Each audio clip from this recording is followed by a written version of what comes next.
Good day, Mama and Sir. My name is Genesis Carr, 33 years of age, from the beautiful country of the Philippines. I am single but with an 11 years old child.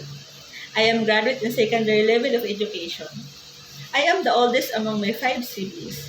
My father is a fisherman and my mother is a housewife.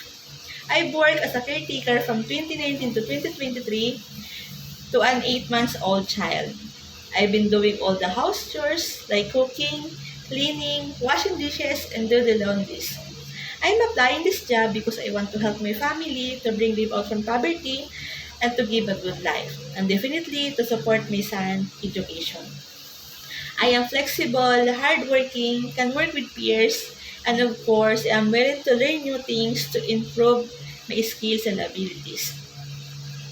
I can assure you that I will do everything to the best of my abilities to help and to serve with your home. I hope you give me a chance to work with your humble home. And please consider my application. Thank you, Ma'am and Sir. Have a good day.